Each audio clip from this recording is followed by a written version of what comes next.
Hello my YouTube family, कैसे हैं आप लोग। उम्मीद करते हैं आप सभी बहुत अच्छे होंगे एंड स्वागत करते हैं आपके आज के इस नए वीडियो में। और मैं हूं पूनम।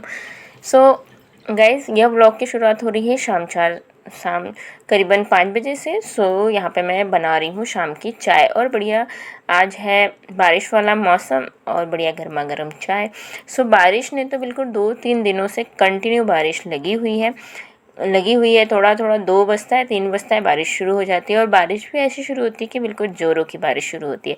तो क्या हो रहा है ना कि हम लोग अभी नवरात्रे चल रहे हैं, तो हम लोग प्लान बनाते हैं कि हम माता रानी के दर्शन करने के लिए कोराड़ी जाएंगे। तो ऐसा करके हमारे 2-3 दिनों से प्लान बन रहे हैं कि हम लोग कोराड़ी दर्शन के लिए जाएंगे। बट देखिए, बारिश तो ऐसी लगी हुई है कि हम दर्शन के लिए जा ही नहीं पा रहे हैं। ऐसा है ना कि अगर दर्शन के लिए गए और अभी भीड़ बहुत ज़्यादा होती है मंदिरों में, तो गाड़ी बहुत ज़्यादा दूर पार्किंग में खड़ी करनी पड़ती है और मंदिर तक जाने तक फिर पैदल चलना होता है।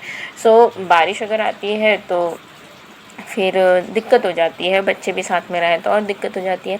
सो इस वजह से हमारे 2-3 दिन के प्लान जो है कैंसिल होते जा रहे हैं। तो क्या हुआ था ना, ये बारिश जो है गणेश जी में भी ऐसा ही हुआ था कि गणेश जी भर भी बारिश ही बारिश थी।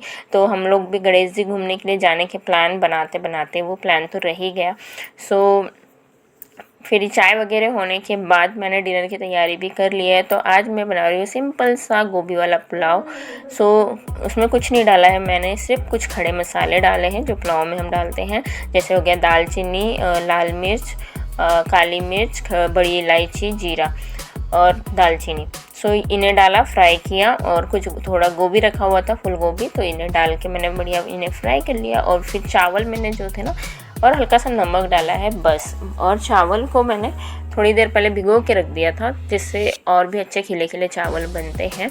सो जो मेरे पास चावल है वो हमारे खेत के ही चावल है। सो वो बढ़िया से खिले खिले से बनते हैं। तो मैंने यहाँ पे गोभी वाला सिंपल सा वाइट पुलाव बनाया था और साथ में दाल लौकी बनाई थी। सो यहाँ पे मैं आज डिनर की तैयारी भी थोड़ा जल्दी ही कर लेती हूँ, ताकि कृषु जो है जल्दी से खा पी के फ्री हो जाए और पढ़ाई वगैरह करके फिर जल्दी सो जाए। तो मैं क्या कोशिश करती हूँ कि जल्दी सो जाए, बट वो जब तक मैं ना सोऊं तो वो भी नहीं सोता है। तो यहाँ पे मैं दाल लौकी की भी तैयारी कर रही हूँ। सो दाल लौकी भी बना लेंगे साथ में वाइट पुलाव के साथ।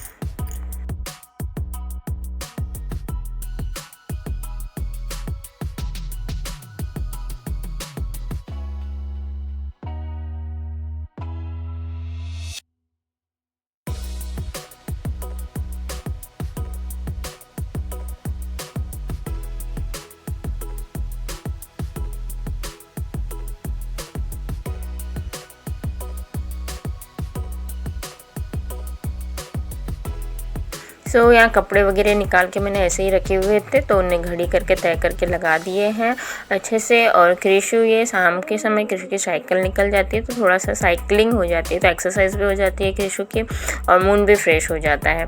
सो थोड़ा साइकिलिंग वगैरह चलाने के बाद फिर कृषु का रूटीन होता है कि वह अपना स्टडी कर ले और फिर खाना खा के बस सोने के लिए जल्दी से फिर चला जाता है। तो यहाँ पे कृष्ण साइकिलिंग कर रहा है, उसे साइकिलिंग करने में बहुत ज़्यादा मज़ा आता है। तो साइकिल जो थी ना ख़राब हो चुकी थी, तो बहुत पीछे लगा हुआ था कि साइकिल को सुधार दो। सो सुधार के लाया और उसे बहुत मज़ा आ गया।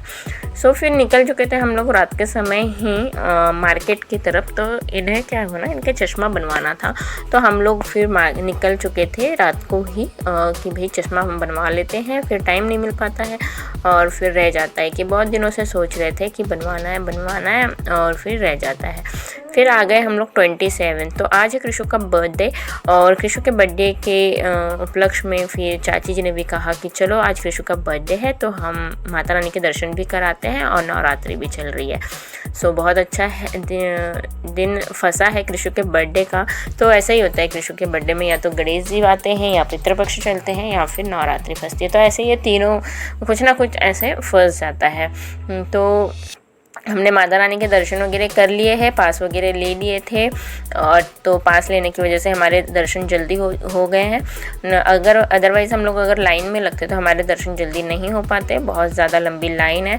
क्योंकि दर्शन करने के लिए जहाँ में बिना मतलब फ्री वाला जो है, तो अगर दर्शन करना है लेट आराम से दर्शन करना है तो आप लाइन में लग जाओ। अगर है तो 100 रुपये चार्जेस हैं एक पर्सन के, तो आप पास लेके माता रानी के दर्शन जल्दी से कर सकते हैं। सो बस यहाँ पे दर्शन वगैरह करने के बाद इधर जोत जली हुई है, तो काफ़ी जोत है यहाँ पे, 4000 से ऊपर कलश रखे हुए हैं, माता रानी की जोत यहाँ पे जल रही है। सो यहाँ पे आए, दर्शन वगैरह किया हम लोगों ने, और बारिश भी धीरे धीरे चालू थी, बिल्कुल बारिशों की छमछम में वो जो रहता है ना, माता रानी का एक गाना है, वैसे ही आज हमारे साथ भी हो रखा था। तो बारिश भी शुरू थी, फिर बाद में क्या हुआ था ना, रात को बारिश फिर कम हो गई थी, मतलब हम शुरू में जब गए तब बारिश थी, फिर कम हो गई थी, फिर जब घर आने के लिए निकले तब फिर थोड़ी थोड़ी और बारिश शुरू हो गई थी। तो फिर यहाँ पे दर्शन वगैरह करने के बाद हम लोग पूरा मेला घूमे, मतलब मार्केट वगैरह लगा हुआ रहता है, आप जो ख़रीदना चाहे वो ख़रीद सकते हैं। फिर कृषु का बर्थडे था, तो यहाँ पे गरीबों को बिस्किट्स वगैरह भी बांट दिए थे, और यहाँ घर पहुँचे, हमने केक वगैरह लिया और घर आके फिर कृषु का बर्थडे सेलिब्रेट किया।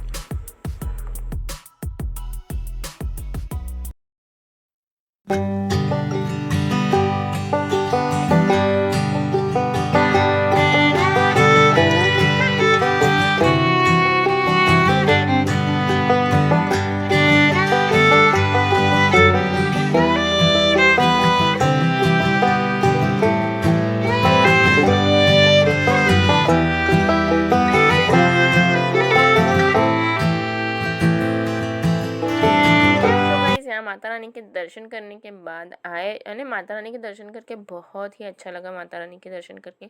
और नवरात्रों में तो बहुत ही ज़्यादा अलग सी वाइब आती है ना, कि हम जब मंदिर जाते हैं, दर्शन करते हैं, बहुत ही अलग सा वातावरण रहता है, बहुत ही मज़ा आता है गाइस।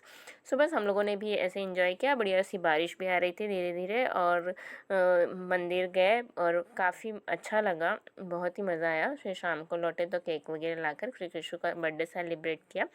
सो बस इस व्लॉग को हम यहीं पे एंड करते हैं। आप सभी को ये व्लॉग कैसा लगा मुझे कमेंट करके ज़रूर बताइएगा। वीडियो अच्छा लगा हो तो लाइक शेयर एंड सब्सक्राइब करना बिल्कुल ना भूलिएगा, और हाँ, बेल आइकन को ज़रूर हिट कीजिएगा, ताकि आपको जब भी मैं नया वीडियो अपलोड करूँ तो आपको नोटिफिकेशन मिल जाए। सो मिलते हैं एक नए व्लॉग के साथ। बाय बाय दोस्तों।